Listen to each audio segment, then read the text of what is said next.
What's up, YouTube? Welcome to the channel, and in this series, we ask the question, what happened to some of your favorite nostalgic things from the past? On this episode, we take a look at the sitcoms of the 1990s, in particular, the Black Sitcoms.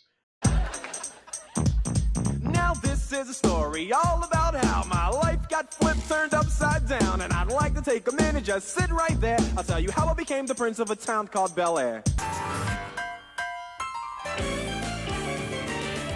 Sitcoms that made you laugh, cry, think, and reminisce about, well, just roll the clips.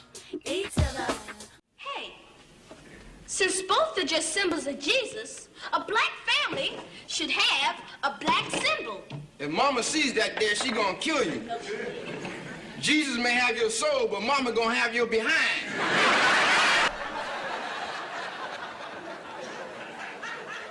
Anybody want to tell me who?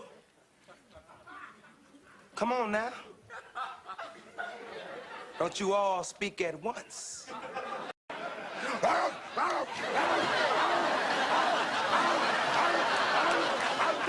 Sick. Well, it's all right to be angry. Hey, why should I be mad? I'm saying at least he said goodbye this time. I just wish I hadn't wasted my money buying this stupid present.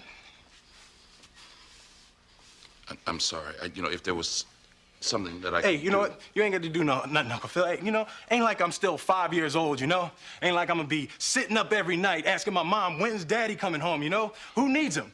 Hey, he wasn't there to teach me how to shoot my first basket, but I learned, didn't I? Hey, I got pretty damn good at it too, didn't I, Yeah, Uncle Phil? you did. Got through my first day without him, right? I learned how to drive, I learned how to shave, I learned how to fight without him. I had 14 great birthdays without him. He never even sent me a damn card. To hell with him!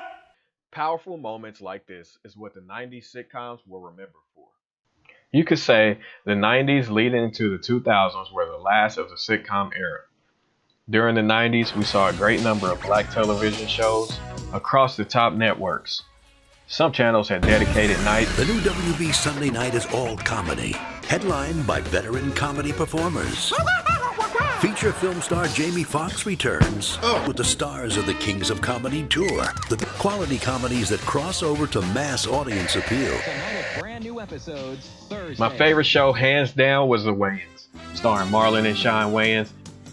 During the 90s, some shows became self-aware of the stereotypes of the past and showcased black characters in diverse situations and different plot lines.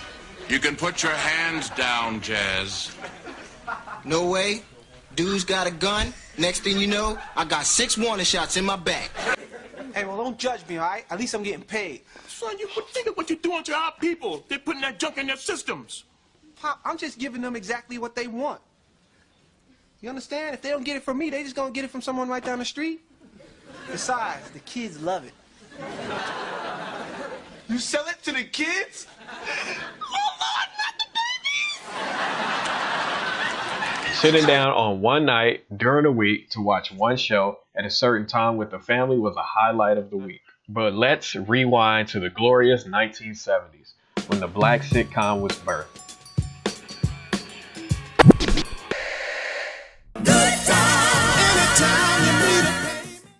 Norman Lear was a pioneering producer and early developer of sitcoms during this time. With popular shows such as The Jeffersons, Good Times, Sanford and Son, he kicked off the era of the black sitcoms. The shows gained popularity and made household names. The ratings were high, but the shows were heavily criticized for enforcing common stereotypes of black people. In the beginning, it was like mostly all the black shows had to do with the ghetto and negative stereotypes. I just can't stand being poor like this. Shows like Sanford and Son and Good Times, while definitely depicting a slice of the black experience, only focused on the poor underclass. You think this is poor? When I was a kid, it was 7 of us in the family. 7. We slept in the same room, same bed, same underwear. Good Times dealt with the family living in the projects. Baby, what we got to eat tonight? Lobster Newburgh. Huh? Translation, cornbread and greens. During this time, a handful of stars emerged, playing subservient and childlike roles. Even though there were glimmers of progress, the same old stereotypes continued to be reinforced. During the 70s, on-screen talent had disputes about the portrayal of black images, such as the cast of Good Times. John is a good actor, a solid actor, and I think it was just this show, this situation, that was against anything and everything he believed in. Right. He had never been a problem on any other show. But even behind the scenes, black writers were not respected at the major networks. Norman Lear is a racist, a hypocrite, a thief, and a liar. The Writers Guild only wanted to pay me minimums, okay? And I'm not mad at him for taking the Jeffersons. He can have that. I want to produce under my own production company. I'll make buku money. So they said, okay, but you've never produced. So you need some line producers. So I said, okay. So they said, your agent, Bernie Weintraub, he represents these two line producers, Saul Turtletop and Bernie Ornstein. We want to use them. So I said, okay. So I wrote a script, the pilot script for what's happening. Turned it in to ABC. They accepted it, okay. When they set up the offices, it said toy production. And I was like, who the hell is toy production? Turtletop and Ornstein had gone out and formed a company with Bud York and Norman Lear's partner. ABC had signed to do the show with that company, and my agent, Bernie Weintraub, had negotiated the deal, all behind my back. The 1980s was a major turning point for black sitcoms. The Cosby Show debuted as one of the highest rated network shows on any major network, starring Bill Cosby as Cliff Huxtable.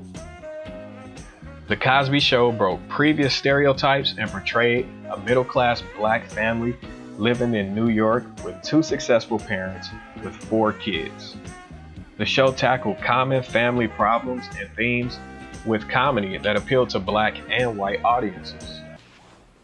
You graduate from high school. Let's say you just slide by. All right, now you got to find a job.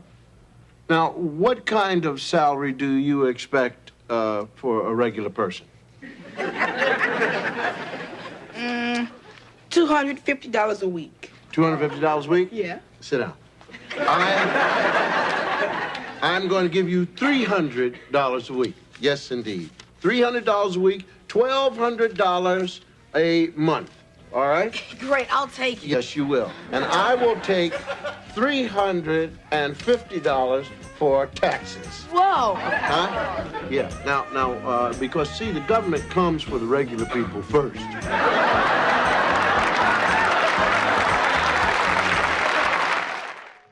This portrayal of positive black images on television led to a spinoff from The Cosby Show called A Different World. Black audiences were introduced to a group of college kids and the black experience in a setting of higher education. The 90s kicked down the wall that The Cosby Show opened the door for. The 90s started a new wave of TV programming which tackled deeper themes in the community. Is that why you didn't tell your parents about that hooligan pulling a gun on you? They're worried enough about me already. From The Fresh Prince to Martin, which featured 2 actors with different styles on 2 totally different on networks. A tricycle girl getting on my nerves. Going out of my mind, I thought she was fine. Don't know if her body is hers. The Fresh Prince is one of the most memorable shows of the 90s that appealed to black and white audiences, starring Will Smith, who was undeniably a star who had already won a Grammy. While Martin tapped into something less polished and raw, Martin was the biggest up-and-coming comedian at the time. Sit down! Go sit your $5 ass down before I make change. These days, I'm scratching and sampling. I say you're wrong. I say you're wrong, digga, wrong in the house. I say you're wrong in the house. Watch your mouth, without a doubt. Jumping on top. Fox had something, a show that appealed to a younger black audience and capitalized on that, and filled the time slots with more shows like Martin. Then only one thing stands between Kyle and a promotion. It's your hair. Will he make the cut? Toward the latter part of the 1990s, Fox had grown up and ditched the black lineup altogether. To put simply, Fox made a lot of money off black viewership and decided to just change for a more wholesome lineup that appealed to white audiences, canceling an entire slate of shows for more content that appealed to white audiences. That viewer base was left out in the cold and needed a new home. Some shows never got a proper last episode. Two networks rose up to attempt to save the black sitcom.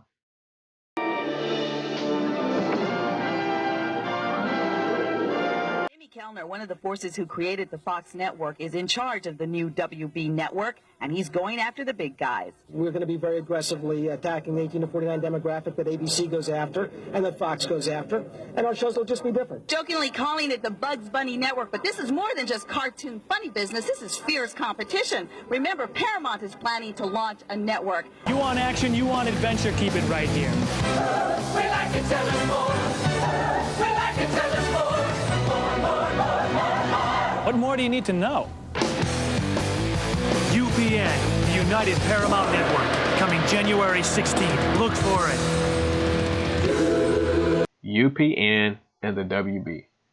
These networks replicated what Fox did and created lineups geared towards black audiences.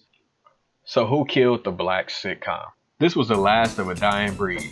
The late 90s ended with a few of these shows getting canceled or having short runs.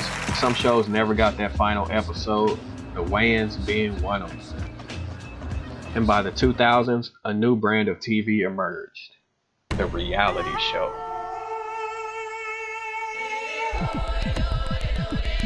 Bohemian Rhapsody by Queen. All right. All right. Is this the real life? Oh, is this just fantasy? Going on inside. No escape from reality. Open your eyes. Look up to the skies. Shows like American Idol, Survivor were hits. People tuned into these shows weekly. They created stars. MTV had a lineup that tapped into the youth. Shows like The Real World, Road Rules, TRL, and oh yeah, y'all remember MTV Cribs? Hello, and how you doing? Now we're gonna take a look at my cars before we hit the guest house. I have a nice car. I got a Lincoln Navigator right here. This is the first car that I ever purchased. This Porsche was given to me by L.A. Reid. His first gift. That back there, that's my dog right there. I call it my Boricua. See, this is where the party happens right here. We come in, music is blasting. It's like, you know, all out fun. Younger audiences wanted edgier content, and family shows became long-form dramas. To add to that, reality TV was a cheaper product for networks. But Netflix emerged as the king of content. And oh yeah, this thing called YouTube, the black sitcom, has gave way to the internet and just ratchet reality shows. And I noticed two people that got bad history with. All of a sudden, we start arguing and exchanging words, and then this bitch throws a cup at me, but miss. So you think I'm about to let you throw a cup at me and think I'm not gonna say nothing to you or pipe up? Yeah, bitch, you got the right one today. I'm just trying to figure out. Is Johnny fighting? Yeah, but she's fighting this girl here.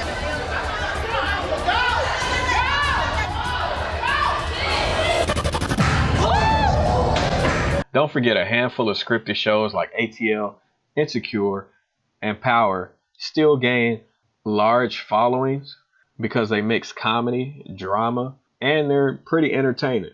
Full circle, some of these shows are still criticized for enforcing racial stereotypes. I give hoes like your money. 5, pick 10, it up. 15, 20. You're my bitch. 5, 10. You came up with that bitch.